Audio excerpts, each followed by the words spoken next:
Rashmi, and we have Miss Manpreet Anand from Skillsoft here with us. Hi, ma'am. Hi, ma'am. How are you feeling today in Observe Now Education Leaders Conclave and Awards in the captivating city of Hyderabad?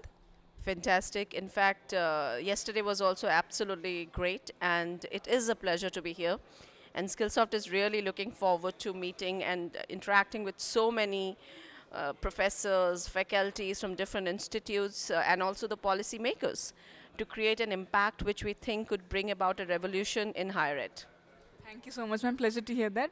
And my next question for you is that, like, there is a large skill gap in the industry, right, for the students also, that is impacting the employability.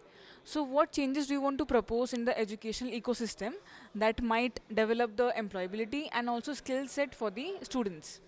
That's a very relevant question. You know, if you really look at it today, the skill gap primarily are a gap in terms of the mindset change of the students and the corporate. You know, and how do we bridge them is through their teachers. I think empowering teachers become much more important than empowering students, because at the end of the day, that's where the entire ecosystem of any university gets built.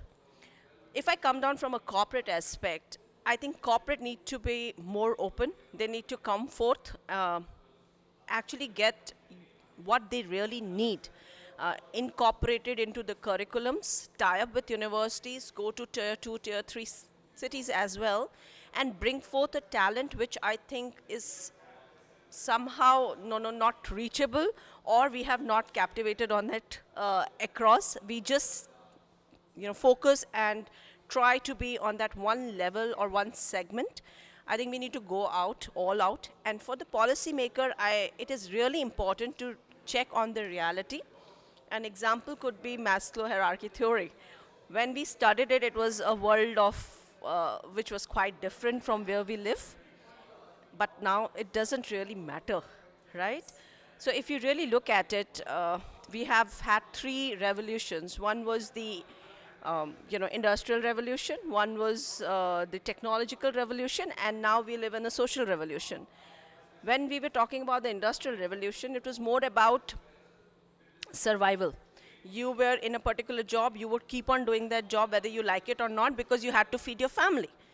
When we came into the industrial revolution, it was more about having a better lifestyle, having a better standard of living. Because our basic need was being fulfilled by the parents, it was there. But today, we live in a social or digital revolution wherein nobody is bothered about basic needs. They are more bothered about what value add they get, how do they impact and become better professionally, personally, and how can they earn more passive income, normal source of income, whatever it could be. How are we bringing forth this and actually putting it across and bringing a change in our curriculums, defining by various revolutions we have been going through? And let's face it, whether we like it or not, our era was very different. What we learned over there, I think half life of a skill, if you really call it, we could still survive 50% in today's world. And if we keep on upgrading it, we will be able to survive to 80, 90%. But for the kids today, it is very different. For them, the life cycle of any skill is just 2 years, because technology is changing so rapidly.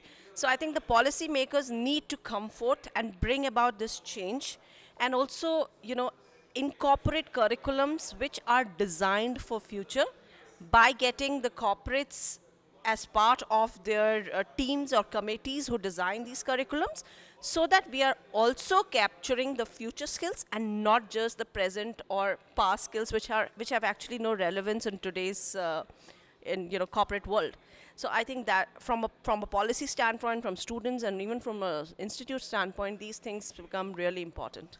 Thank you so much for sharing your experience.